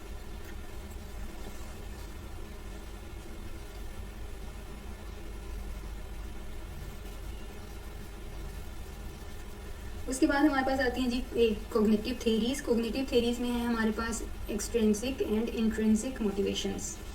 Extrinsic motivations and intrinsic motivations, ये किसका पार्ट है? कोग्निटिव थेरीज़ का पार्ट है। एक्सट्रिंसिक मोटिवेटर्स क्या होते हैं? That are rewards that we get from accomplishment from outside ourselves. ये हमें दूसरों से ये रिवॉर्ड मिलते हैं, इसको हम कहते हैं एक्सट्रिंसिक मोटिवेटर्स। हमने कोई अच्छा काम किया है, हमें रिवॉर्ड मिला है, तो these are the extrinsic motivators के हम और ज़्यादा काम करते हैं। फॉर एग्जांपल हमें ग्रेड्स अच्छे मिल गए हैं तो नेक्स्ट टाइम हम और मेहनत करेंगे ताकि ग्रेड्स को मेंटेन रखें या इससे ज़्यादा ले लें। सैलरी अच्छी मिलेगी और अगर आप अच्छी परफॉर्मेंस देंगे तो आपका जो इंक्रीमेंट है वो और अच्छा लग जाएगा एंड लाइक दैट। इसी तरह से इंट्रिंसिक मोटिवेटर्स होते हैं, ये रिवॉर्ड होते हैं जो हम खुद ही खुद को दे रहे होते हैं, जिससे हमें खुशी मिलती है, इंजॉयमेंट मिलती है, हमें सेटिस्फैक्शन मिलती है। सो ये क्या होते हैं? इंट्रिंसिक मोटिवेटर्स होते हैं। हर बंदे के अंदर ये डिफरेंट होते हैं, कुछ में एक्सट्रिंसिक होते हैं, कुछ में इंट्रिंसिक होते हैं। अब आप गेस करें कि आपने कौन से मोटिवेटर्स हैं, एक्सट्रिंसिक या इंट्रिंसिक?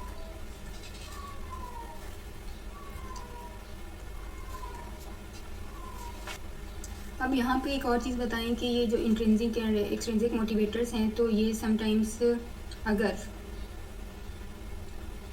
ये sometimes both work for us. ये डिपेंड करता है कि एक्टिविटी कौन सी हम कर रहे हैं, कौन सी एक्टिविटी में हमें एक्सट्रिंसिक की ज़रूरत है और कौन सी में हमें जस्ट इंट्रिंसिक की ज़रूरत है। तो ये एक्टिविटी टू एक्टिविटी मैटर कर रहा होता है।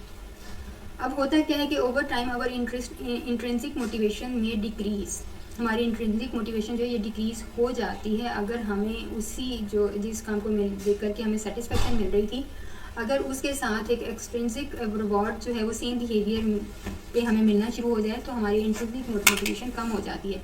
तो इस फिनोमेना को हम कहते हैं ओवर जस्टिफिकेशन इफेक्ट। ठीक है, over justification effect. For example a person may love to play the violin for fun. अब एक पर्सन है वो वायलिन बजाता है ताकि उसको फन उससे अच्छा मिलता है, अच्छा लगता है, वो फन के लिए उसे बजाता है, लेकिन अब उसको एक कंसर्ट में ये परफॉर्म करने पर, वायलिन बजाने पर उसको इसके लिए पे किया जाता है। अब क्या होगा? उसकी जो इंट्रिंसिक मोटिवेशन थी वो डाउन हो जाएगी थोड़ी and he will pay less for fun. अब वो फन के लिए उसको लेस प्ले करेगा और ज़्यादातर वो उसको वायलिन को अपनी जॉब का पार्ट समझ के प्ले करेगा। तो यहाँ पे क्या होता है कि ओवर टाइम इंट्रिंसिक मोटिवेशन में decrease if we receive extrinsic reward for the same behaviour. तो इस फिनोमिना को हम कहते हैं ओवर जस्टिफिकेशन इफेक्ट। अब इसकी एक और एग्जांपल है इंट्रिंसिक और एक्सट्रिंसिक की। वी मे रीड, हम पढ़ते हैं बिकॉज वी एंजॉय इट, क्योंकि हम इसे एंजॉय करते हैं। अब इस केस में क्या है, reading is a behaviour motivated by an intrinsic need. However we may read because we need to know some information that will be on a test. Here reading is driven by extrinsic motivation. तो हमारी जो हम book reading भी कर रहे होते हैं ना, ये भी डिफरेंट तरह की मोटिवेशंस हमारे अंदर होती हैं। हम अगर नावल पढ़ रहे हैं, रिसाला पढ़ रहे हैं, तो वो इंट्रिंसिक नीड है। अगर हम बुक पढ़ रहे हैं कि जी हमने पेपर देना है, उसके लिए कि हमें थोड़ी इन्फॉर्मेशन मिल जाए या इसका कंसेप्ट क्लियर हो जाए, तो वहाँ पे एक्सट्रिंसिक मोटिवेशन है कि हम टेस्ट पास कर लें। सो हर एक चीज़ में इंट्रिंसिक और एक्सट्रिंसिक इफेक्ट हमें देखने में मिल जाता है। अब इसके अलावा एक इम्पॉर्टेंट इंट्रिंसिक मोटिवेटर है is a need for self determination. अब यहाँ पर एक और टर्म है जिसको हम कह रहे हैं सेल्फ डिटर्मिनेशन होनी चाहिए। सेल्फ डिटर्मिनेशन यहाँ पे a need to feel competent and in control. Self determination क्या है, we feel competent and in control. This need frequently conflict with the pressures brought to bear by extrinsic motivators. The goal is to seek a balance between the fulfillment of the two categories of need related to the self-determination and self-efficacy. अब हमारे पास यहाँ पे ये दो concept हैं, self determination और self categories.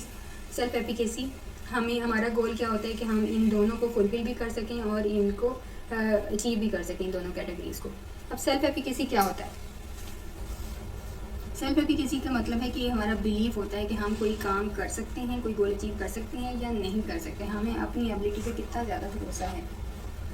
In general the higher the level of self efficacy the more we believe that we can attain a particular goal. जितना ज़्यादा सेल्फ एफिकेसी का लेवल हाई होगा, उतना ज़्यादा हमें खुद पे यकीन होगा कि हम ये पार्टिकुलर गोल जो है वो अचीव कर सकते हैं।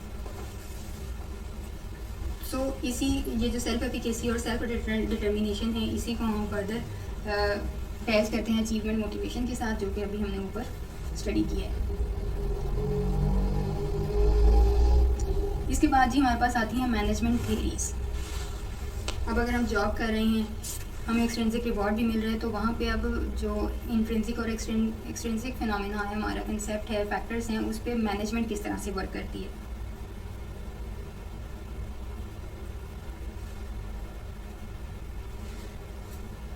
मैनेजमेंट कैसे करती है? Some research into how managers behave is closely related to extrinsic and intrinsic motivations. Studies of management style show two basic attitudes that affect how managers do their job. अब इसमें हमारे पास बेसिकली टू बेसिक एटीट्यूड्स हैं जो हमें management style के बारे में बताते हैं, और ये जो एटीट्यूड हैं ये अफेक्ट करते हैं किस तरह मैनेजर्स अपनी जॉब करते हैं। वो उनका जो एटीट्यूड है वो एम्प्लॉयज़ पे इफेक्ट करता है। अब ये करता कैसे है?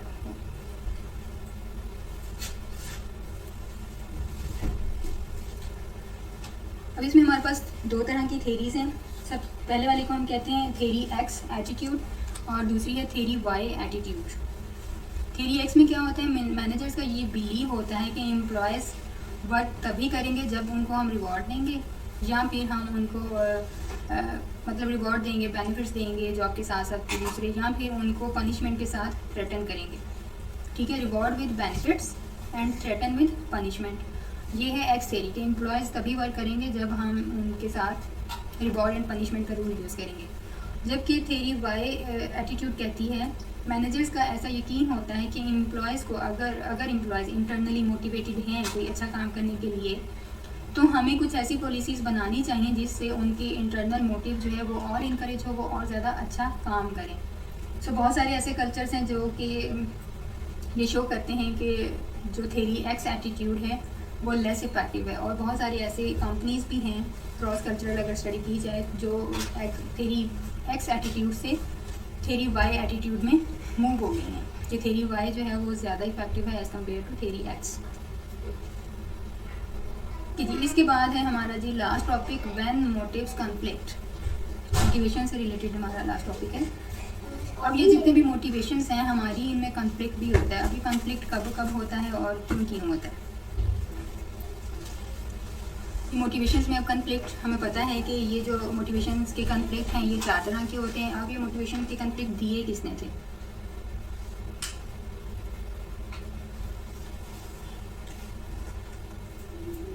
Kurt Lewin, KURT, Kurt LEWIN। Kurt Lewin ने कन्फ्लिक्ट्स को 4 मेजर टाइप्स में क्या किया था? क्लासीफाई कर दिया था।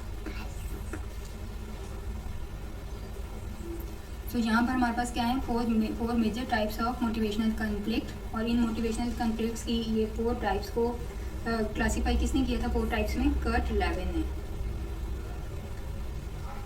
फर्स्ट हम इसको कहते हैं जी अप्रोच कन्फ्लिक्ट।